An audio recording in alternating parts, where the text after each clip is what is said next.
Hello everyone, कैसे हैं आप लोग। उम्मीद है आप लोग बहुत अच्छे होंगे। दोस्तों, पहला क्वेश्चन हमसे यहाँ पर पूछा जा रहा है कि किस मुगल सम्राट ने पहली बार अंग्रेज़ों को भारत में व्यापार करने और कारखाना स्थापित करने की अनुमति दी थी। ठीक है, तो कौन सा ऐसा मतलब कि अंग्रेज़ था जो अनुमति मांगने आया था, किस राजा से मांगने आया था, इन सभी चीज़ों के बारे में हम लोग डिस्कस करेंगे। ठीक है, तो सबसे पहले आप जान लीजिए कि जो है कारखाना जब स्थापित करने अंग्रेज़ आए थे व्यापार करने के लिए भारत में, तो सबसे पहले जो था वो थॉमस रो आया था भारत में। कौन आया था? Thomas Roe. ठीक है, थॉमस रो या जेम्स थॉमस भी बोलते हैं इसको। ये जो है कब आया था? 1615 में। 1615 में ये आया था अनुमति मांगने के लिए। किससे अनुमति मांगी थी? तो जहांगीर से अनुमति मांगी थी कि भाई हम लोग कारखाना वगैरह स्थापित कर सकते हैं भारत में या नहीं कर सकते हैं। तो जहांगीर ने इसको अनुमति दी। तो इस क्वेश्चन का आपका सी जो है ऑप्शन राइट हो जाएगा। ठीक है, अच्छा जहांगीर, तो जहांगीर के बारे में हम लोग कुछ फैक्ट यहाँ पर डिस्कस करेंगे, जिससे कि कोई भी अगर एग्जाम में हमारे क्वेश्चन आ जाता है जहांगीर से रिलेटेड तो हम उसे मिस ना करें। ठीक है, देखिए हर कोई फैक्ट को मैं यहाँ पर आपको लिख के नहीं बताने वाला हूँ, क्योंकि स्क्रीन बोर्ड जो है थोड़ा छोटा पड़ जाता है। ठीक है, और चीज़ें ज़्यादा होती हैं तो लिखने में थोड़ा प्रॉब्लम होती है। तो आप लोग जो है अपने मन में रिकॉल कीजिएगा चीज़ों को और याद कीजिएगा। ठीक है, तो चलिए बात कर लेते हैं जहांगीर के बारे में। तो जहांगीर के सबसे पहले आप लोग जानिए कि कितने पुत्र थे जहांगीर के। तो जहांगीर के जो थे वो 5 पुत्र थे। कौन कौन से? खुसरो, परवेज, खुर्रम, शहरयार, जहांदार। आप लोग इनको नंबर बाई नंबर जो है क्रम से याद कर लीजिए।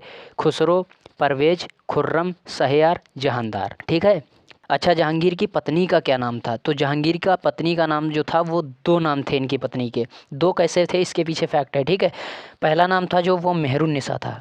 क्या था? मेहरुन्निसा। मेहरुन्निसा जो था वो पहला नाम था किसका? जहांगीर की पत्नी का। देन उसके बाद में इन्होंने उसका नाम बदल करके नूरजहाँ रखा। नूरजहाँ। नूरजहाँ नाम ये तब बदला गया जब जो है जहांगीर और मेहरुन्निसा का निकाह हुआ था। उसके तत्पश्चात जो है नूरजहाँ नाम रखा गया। इन्हीं नूरजहाँ ने इनके लिए एक मकबरा बनवाया था। किनके लिए? जहांगीर के लिए। जहांगीर के लिए नूरजहाँ ने मकबरा बनवाया था। कहाँ बनवाया था ये मकबरा? तो ये लाहौर का मकबरा प्रसिद्ध है, जहांगीर का मकबरा। ठीक है, लाहौर में बनवाया था। कहाँ बनवाया था? लाहौर में बनवाया था जहांगीर के लिए। किसने बनवाया था? मेहरुन्निसा ने। मेहरुन्निसा कौन है? नूरजहाँ। अच्छा जहांगीर का जन्म कब हुआ था? तो जहांगीर का जन्म आप लोग याद रखना, ये भी एक इंपॉर्टेंट है एग्जाम के पॉइंट ऑफ व्यू से। 30 अगस्त 1569। कब है? 30 अगस्त 1569 को जहांगीर का जन्म हुआ था। ठीक है, अच्छा थोड़ी सी फैक्ट हम लोग नूरजहाँ के बारे में जानते हैं। तो नूरजहाँ जो थी जहांगीर की ये पत्नी थी नूरजहाँ। ठीक है, अच्छा जो नूरजहाँ पत्नी थी तो नूरजहाँ की जो माँ थी उसका नाम था अस्तमस बेगम। अस्तमस बेगम।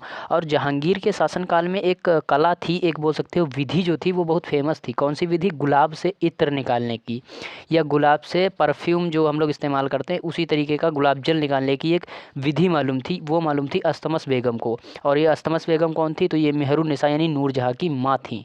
तो इनको जो है ये विधि मालूम थी। इससे भी इंपॉर्टेंट क्वेश्चन बन जाते हैं, कई कई फैक्ट है ना, कि मतलब अस्तमस बेगम को, या कि ऐसे पूछ लेता है कि किसके शासनकाल में गुलाब से इत्र निकालने की विधि जो है फेमस है, तो ये जो है जहांगीर के शासनकाल से संबंधित है। ठीक है, तो इस तरीके के जो है फैक्ट जो है यहाँ पर आ जाते हैं जहांगीर से रिलेटेड। ठीक है, और इसका एक और फैक्ट है जहांगीर का कि इसे न्याय की जंजीर भी कहा जाता है।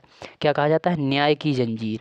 न्याय की जंजीर। ठीक है, ये भी पूछ लेता है कई बार कि न्याय की जंजीर किसे कहा जाता है। तो न्याय की जंजीर जो है जहांगीर को कहा जाता है। जहांगीर जंजीर रिलेट कर लेना। ओके, अगला क्वेश्चन है दक्षिण भारत में चोल राजवंश का संस्थापक कौन था?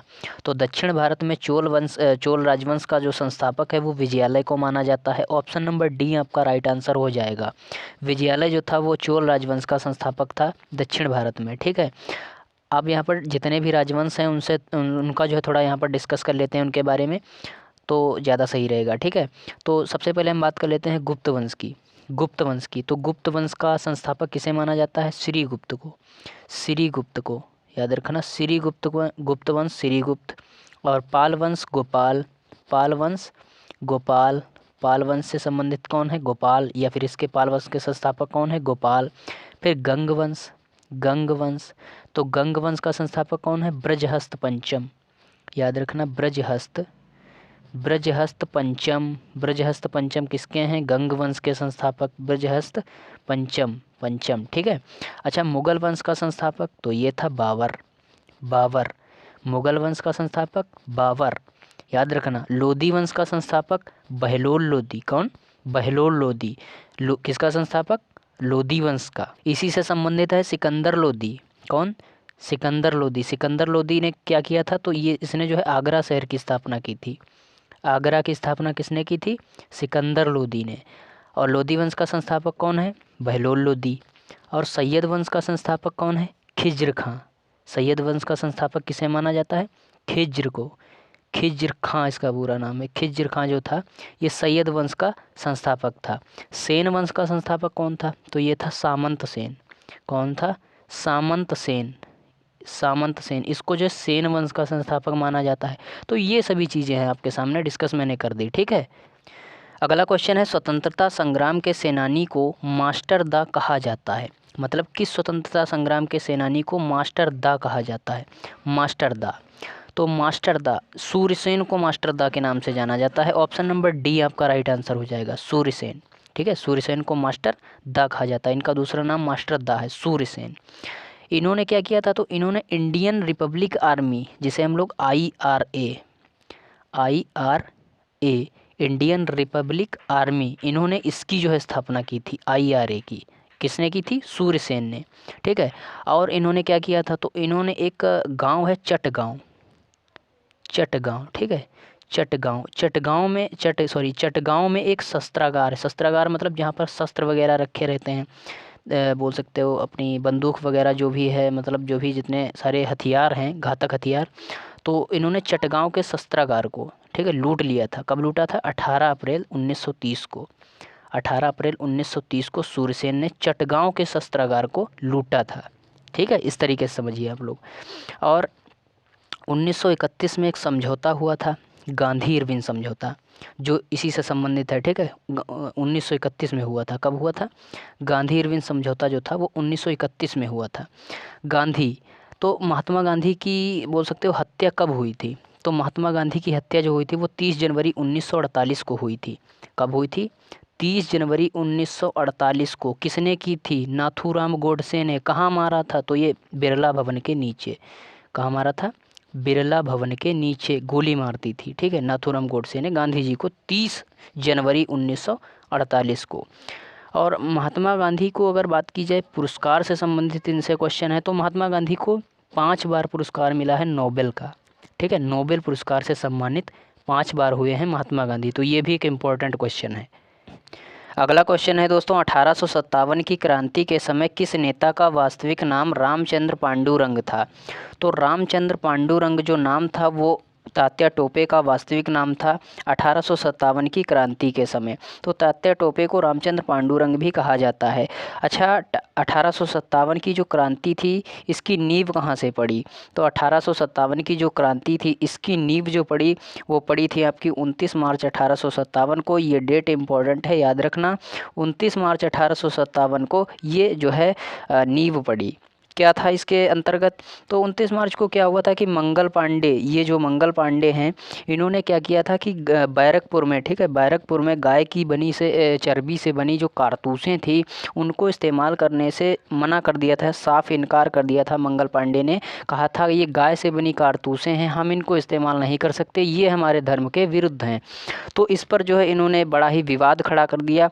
तो इसी के कारण जो है इन मंगल पांडे को गिरफ्तार कर लिया गया था। देन 8 अप्रैल, कब? 8 अप्रैल 1857 को इनको जो है फांसी दे दी गई थी मंगल पांडे को। ठीक है, 8 अप्रैल 1857 को जो है मंगल पांडे को फांसी दे दी गई।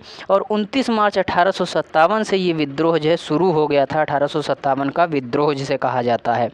अब बात कर लेते हैं 1857 की जो क्रांति थी, इस समय जो है गवर्नर जनरल कौन था? तो 1857 की क्रांति के समय जो भारत का गवर्नर जनरल था वो लॉर्ड कैनिंग था। कौन था? Lord Canning. कैनिंग याद रखना, लॉर्ड जो है हर एक बोले तो गवर्नर जनरल के आगे लगाया जाता था। ठीक है, तो इसका नाम लॉर्ड कैनिंग था पूरा नाम। और 1857 की मामले की जांच के लिए एक कमीशन भी बैठाया गया था जिसका नाम था पील कमीशन। पील कमीशन याद रखना, ये भी इम्पोर्टेंट है। पील कमीशन जो है बिठाया गया था 1857 की क्रांति की जांच के लिए। और 1857 की क्रांति में दादा भाई नौरोजी एक थे जिन्होंने इंग्लैंड में एक आंदोलन चलाया था जिसका नाम था भारतीय सुधार आंदोलन। भारतीय सुधार समिति आंदोलन भी बोलते हैं। इसकी स्थापना इन्होंने इंग्लैंड में करी थी। अच्छा, जब इन्होंने इसकी स्थापना करी थी तो उस समय जो है इंग्लैंड का जो प्रधानमंत्री था उसका नाम था लिबरल। क्या था? लिबरल। पूरा नाम था इनका लिबरल गैब्रियल पाल्मरस्टैन। तो ये जो थे ये इंग्लैंड के प्रधानमंत्री थे और उस समय जो है दादा भाई नौरोजी ने क्या किया था, इंग्लैंड में एक आंदोलन चलाया था जिसका नाम था भारतीय सुधार समिति आंदोलन या भारतीय सुधार समिति। और ये जो मंगल पांडे थे इनका संबंध था BNI से। BNI क्या था ये BNI? BNI ये भी बहुत इंपॉर्टेंट है, इसको भी आप लोग याद रख लेना। BNI का संबंध किससे है? मंगल पांडे से। अच्छा ये BNI क्या था? तो ये था Bengal native infantry. Bengal native infantry, इसका संबंध किससे है? तो इसका संबंध डायरेक्टली मंगल पांडे से है। अगला क्वेश्चन है दोस्तों, बोस्टन चाय पार्टी। ठीक है, बोस्टन चाय पार्टी की घटना का संबंध किससे है? देखिए बोस्टन चाय पार्टी या बोस्टन टी पार्टी, इसका घटना का जो है संबंध किससे है? तो देखिए बोस्टन चाय पार्टी से संबंधित कई सारे क्वेश्चन एग्जाम में पूछे जाते हैं। जैसे बोस्टन चाय पार्टी की घटना का संबंध किससे है, बोस्टन चाय पार्टी की घटना की जो मुख्य डेट थी यानी तारीख थी, किस दिन ये घटना हुई थी, वो तारीख क्या है। ठीक है, इसका मुख्य उद्देश्य क्या था बोस्टन टी पार्टी का, और इसमें क्या क्या क्रियाकलाप हुए थे, क्या क्या गतिविधियां हुई थी, क्या लोगों ने किया था। तो इससे संबंधित जो है क्वेश्चन जो है बोस्टन चाय पार्टी से संबंधित कई सारे क्वेश्चन पूछे जाते हैं। तो बारी बारी से डिस्कस करेंगे। चलिए शुरू करते हैं। देखिए सबसे पहला जो क्वेश्चन है हमारा वो क्या है कि इसकी घटना जो है किस तारीख को हुई थी। तो इंपॉर्टेंट डेट है, आप लोग याद रखिएगा, 16 दिसंबर 1773 को। कब हुई थी? 16 दिसंबर 1773 को। ये एक इंपॉर्टेंट डेट है। इस दिन क्या हुआ था कि बोस्टन चाय पार्टी नाम की घटना जो है हुई थी। अच्छा क्या हुआ था इस घटना में? तो इस घटना में एक थे सैमुअल एडम्स, इनको याद रखना, ये इंपॉर्टेंट है। इसी घटना से ये संबंधित हैं, सैमुअल एडम्स। सैमुअल एडम्स क्या थे ये सैमुअल एडम्स? इनके नेतृत्व में क्या किया था कि लोगों ने जहाज़ों पर जो चाय लदी थी उसको समुद्र में फेंकना स्टार्ट कर दिया था। सारी चाय बारी बारी से जो डेगों में भरी थी, जो उनकी टोकरियों में भरी थी, वो जो सारी चाय थी उन्होंने बिल्कुल जो है वेस्ट कर दिया, उनको जो है मतलब समुद्र में फेंक दिया। तो यही घटना क्या हुई थी? अच्छा क्यों फेंकी थी चाय जो थी, वो क्यों फेंकी थी? क्योंकि वो लोग ब्रिटिश करों का विरोध कर रहे थे, इसीलिए जो है उन्होंने चाय जो है फेंक दी थी समुद्र में। तो सारी चाय जो है उनकी बर्बाद हो गई थी। ये घटना जो है बोस्टन चाय पार्टी के नाम से विख्यात हो गई थी। अच्छा जर्मनी ने फ्रांस पर हमला कब किया था? जर्मनी ने फ्रांस पर हमला कब किया था? इसी से संबंधित है। तो जर्मनी ने फ्रांस पर जब हमला किया था तो वो तारीख थी 3 अगस्त 1914। कब हुई थी? 3/1914 यानी 3 अगस्त 1914। तारीख इंपॉर्टेंट है, याद रखना। जर्मनी ने फ्रांस पर हमला इसी दिन किया था, 3 अगस्त 1914 वाले दिन। ठीक है, और प्रथम विश्व युद्ध के समय अमेरिका के राष्ट्रपति कौन थे? जैसे कि यहाँ पर दिखाया गया द्वितीय विश्व युद्ध में अमेरिका का शामिल होना।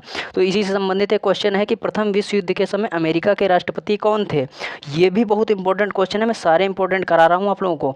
इंपॉर्टेंट क्वेश्चन ये है कि इसका जो मतलब प्रथम विश्व युद्ध के समय अमेरिका के जो राष्ट्रपति थे वो वुडरो विल्सन थे। कौन थे? Woodrow Wilson. वुडरो विल्सन याद रखना आप लोग, कौन थे? Woodrow Wilson. ये जो है प्रथम विश्व युद्ध के समय जो है अमेरिका के राष्ट्रपति थे। अच्छा प्रथम विश्व युद्ध समाप्त कब हुआ था?